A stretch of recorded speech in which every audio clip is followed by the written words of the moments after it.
అవయవదానమంటే సోదరా, అవయవదానమంటే సోదరా, ఆట కాదు మాట కాదు అది త్యాగం రా. ఆయన పేరు గుంజి వెంకట్రావు. బిఎస్ఎన్ఎల్లో సూపర్వైజర్గా పనిచేసి ఉద్యోగ విరమణ చేశారు. ఆయన వయసు 72 సంవత్సరాలు. వామపక్ష భావజాలం కలిగి ఆయన అనేక సేవా కార్యక్రమాల్లో పాలు పంచుకున్నారు. తాను మరణించిన తర్వాత కూడా తన పార్థివ దేహం 10 మందికి ఉపయోగపడాలని భావించారు. ఇదే నా చివరి కోరిక అని కూడా అనేక సందర్భాల్లో తన కుటుంబ సభ్యులు, స్నేహితులకు చెప్పారు. అద్దంకిలో ఉంటున్న వెంకట్రావు గురువారం కన్నుమూశారు. తమ తండ్రి చివరి కోరికను ఆయన 2 కుమారులు కృష్ణ చైతన్య, విజయ్ చక్రవర్తి తీర్చారు. ఒంగోలులోని ప్రభుత్వ వైద్య కళాశాలలోని అనాటమీ విభాగానికి వైద్య కళాశాల ప్రిన్సిపల్ ఏడుకొండలరావు సమక్షంలో అనాటమీ విభాగాధిపతి సుధాకర్ బాబుకు వెంకట్రావు పార్థివ దేహాన్ని అప్పగించారు. ఈ సందర్భంగా ఒంగోలు ప్రభుత్వ వైద్య కళాశాల ప్రిన్సిపల్ ఏడుకొండలరావు మాట్లాడుతూ గతంలో అన్ని దానాల కంటే అన్నదానం, నేత్రదానం గొప్పదని చెప్పేవారని, ఆ రెండింటికంటే పార్థివ దేహం దానం చేయడం ఎంతో గొప్పదని తెలిపారు. వెంకట్రావు కుమారులు ముందుకు వచ్చి తమ తండ్రి పార్థివ దేహాన్ని అప్పగించడం పట్ల అభినందించారు. తమ కళాశాల వైద్య విద్యార్థులకు వైద్య విద్యకు పార్థివ దేహం ఎంతో ఉపయోగపడుతుందని తెలిపారు. అనాటమీ విభాగాధిపతి సుధాకర్ బాబు మాట్లాడుతూ వామపక్ష భావజాలం కలిగిన వెంకట్రావు తాను చనిపోయిన తర్వాత కూడా 10 మందికి ఉపయోగపడాలని అనేవారని, అనుకున్నట్లుగానే చేశారని కొనియాడారు. వైద్య విద్యార్థులకు ఈ పార్థివ దేహం ఎంతగానో ఉపయోగపడుతుందన్నారు. ఇక్కడ చదువుకునే విద్యార్థులు మంచి డాక్టర్లుగా తయారు కావాలంటే పార్థివ దేహాలు చాలా అవసరమన్నారు.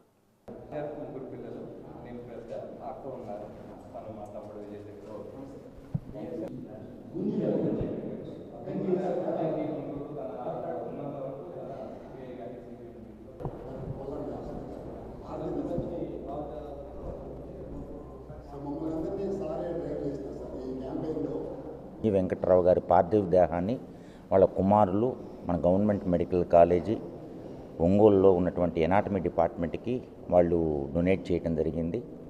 సో అది నిజంగా చాలా గొప్ప కార్యక్రమం. ఎన్ని దానాల కంటే ఒకప్పుడు అనేవాళ్ళు నేత్రదానం అని, ఆనదానం అని, ఇంకా దానికంటే పార్థివ దేహాన్ని దానం చేయడం అనేది చాలా గొప్ప విశేషము. ఎందుకంటే ఆ పార్థివ దేహం నుండి మన పిల్లకాయలు అంటే ఎవరైనా ముఖ్యంగా మన వైద్య విద్యార్థులు ఎంతో నేర్చుకునే అవకాశం ఉంటుందన్నమాట. సో నేను అనేది ఏంటంటే నిజంగా అంత గొప్ప హృదయంతో వాళ్ళ కుమారులు ముందుకొచ్చి వాళ్ళ నాన్నగారి కోరిక మేరకు మన కాలేజీకి, మన పిల్లల కోసము, మన అనాటమీ డిపార్ట్మెంట్కి డొనేట్ చేయడం అనేది చాలా గొప్ప విషయము. ఎందుకంటే ఇప్పుడు ఎన్ఎంసీ అని ఉంటుంది, నేషనల్ మెడికల్ కమిషన్ అని. వాళ్ళ కొత్త రూల్స్ ప్రకారం ఏంటంటే ప్రతి 10-12 స్టూడెంట్స్కి ఒక పార్థివ దేహం ఉండాలి, ఒక క్యాడవర్ ఉండాలి. సో కాంపోజిషన్లో, ఆ రేషియోలో మాకు పార్థివ దేహాలు కూడా మా దగ్గర ఉండాలి. నిజంగా ఇలాంటి విషయం అనేది చాలా గొప్ప విషయం ఏంటి. నా ఉద్దేశం ఏంటంటే అన్ని దానాల కల్లా పార్థివ దేహాన్ని డొనేట్ చేయడం అనేది చాలా గొప్ప విషయం. దానివల్ల పిల్లలు ఎంతో నేర్చుకోవాల్సిన అవసరం ఉంటుంది. ఎందుకంటే ఎనాటమీ డిసెక్షన్లో కన్ను ఎలా ఉంటుంది, బ్రెయిన్ ఎలా ఉంటుంది, హార్ట్ ఎలా ఉంటుంది, గుండె ఎలా ఉంటుంది, ఎముకలు ఎలా ఉంటాయి, ఏదో పుస్తకాల్లో చదవటం కాదు, డైరెక్ట్గా వాళ్ళు నేర్చుకునే అవకాశం ఉంటుంది. నా పేరు గుంజి కృష్ణ చైతన్య. ఇక్కడ చనిపోయిన వ్యక్తి మా నాన్నగారు. తనే మాకు ఒక ఇన్స్పిరేషన్ చిన్నప్పటి నుంచి. కానీ చిన్నప్పటి నుంచే కాదు, పెద్దయిన తర్వాత కూడా చివరికి ఆయన చివరి మూమెంట్లో కూడా తను ఒక ఇన్స్పిరేషన్ నిరూపించారు ఈ కార్యక్రమంతో. ఈ కార్యక్రమాన్ని ఇంకా ముందుకు తీసుకెళ్తాం. మాకు తెలిసినంత వరకు మా ప్రయత్నం మేము చేసి మాతో పాటు ఇంకొక 4 లేదా ఒక 10 మందికి మీ ఎంతవరకు సహాయపడగలం సమాజానికి, ఆ విధంగా అన్ని విధాలుగా చివరి నిమిషం వరకు ఎలా సహాయపడగలమో దాన్ని 10 మందికి తెలియజేస్తూ ముందుకు తీసుకెళ్ళటమే మా ఒక ఆశయంగా తీసుకుంటాం. ఈ అవకాశాన్ని మాకు ఇచ్చినందుకు అలాగే సార్ గారికి అందరికీ కూడా మా ధన్యవాదాలు. మన దేశంలో లక్షలాది మంది రోగులు అవయవాల కోసం హాస్పిటల్స్లో రిజిస్టర్ అయ్యి అవసాన దశలో ఉన్నారు. లక్షలాది మందిని మనం ప్రాణాలతో బయటపడేయాలి అంటే కోట్లాది మంది మన జనాభా ముందు ఈ అవగాహనను ఏర్పాటు చేసుకోవాలి. ప్రమాదవశాత్తు చనిపోయినప్పుడు, బ్రెయిన్ డెత్ వచ్చినప్పుడు మనం ఇచ్చేటటువంటి ఆర్గాన్స్ వాళ్ళని ప్రాణాలు కాపాడేదానికి ఉపయోగపడుతుంది. మన సాంప్రదాయంలో తగలబెట్టడం కానీ పూర్తి చేయడం కానీ చేస్తే ఎవ్వరికీ ఉపయోగం లేదు. మట్టిలో కలిసిపోతుంది, బూడిదైపోతుంది.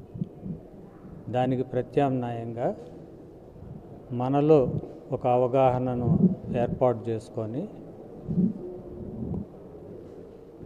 జబ్బును పడినటువంటి శరీరం అయ్యి ప్రాణం పోయి ఉంటే మెడికల్ కాలేజీకి దాన్ని డొనేట్ చేయొచ్చు. రీసెర్చ్కి పనికొస్తుంది.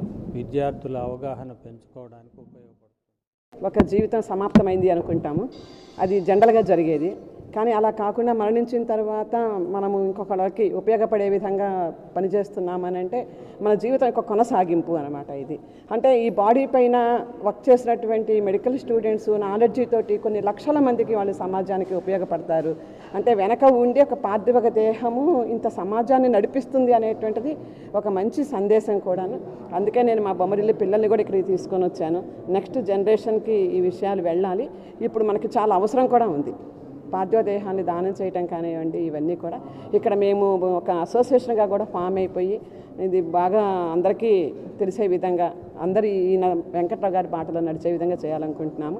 నేను నా ఆధ్వర్యంలో ఇది 3వ డెడ్ బాడీ నేను ఇక్కడ ఎనాటమీలో ఇవ్వటం.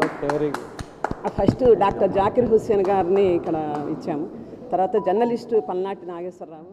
తర్వాత నా పేరు doctor Sudhakar Babu, professor, head of the department, ఇక్కడ అనాటమీ డిపార్ట్మెంటు. అంతకుముందు కూడా నేను ప్రిన్సిపల్గా కూడా చేశాను. ఇక్కడ మన ఒంగోలు గవర్నమెంట్ మెడికల్ కాలేజీలో అనాటమీ డిపార్ట్మెంట్లో ఇక్కడ గంజి వెంకట్రావు అని ఒక పెద్ద 72 సంవత్సరాల పెద్ద ఆయన, మంచి వామపక్ష భావాలు కలిగిన ఆ పెద్ద ఆయన ఇక్కడ మా స్టూడెంట్స్కి ఈ నా బాడీ ఉపయోగించాలి, వాళ్ళకి నా బాడీ వాళ్ళు చదువులో వాళ్ళు డిసెక్షన్ చేసి తర్వాత ఆ డిసెక్షన్లో నా భాగాలను చూసి వాళ్ళు నేర్చుకోవాలి. ఒక సైన్స్కి డెవలప్మెంట్కి కానీ ఇక్కడ మంచి డాక్టర్లు తయారు కావాలంటే ఒక బాడీ అనాటమీ డిసెక్షన్ చేసి ప్రతి పార్ట్ ఎక్కడుందనేది చూసి చేస్తారు. అలాంటిది ఆయన ఎంతో విష్ వాళ్ళ పిల్లలు చెప్తున్నారు, చేయాలి, నా బాడీ ఉపయోగపడాలని. దాంట్లో భాగంగా వచ్చారు. ఇక్కడ మేము చాలా చక్కగా ఆయన ట్రీట్ చేసి ఆ డిసెక్షన్కి ఉపయోగించుకొని మా పిల్లలు మంచి డాక్టర్లు తయారు చేసుకోవడానికి ఉపయోగపడుతుంది. అందరూ కూడా ఈ గొప్ప కార్యక్రమానికి అర్థం చేసుకోవాలని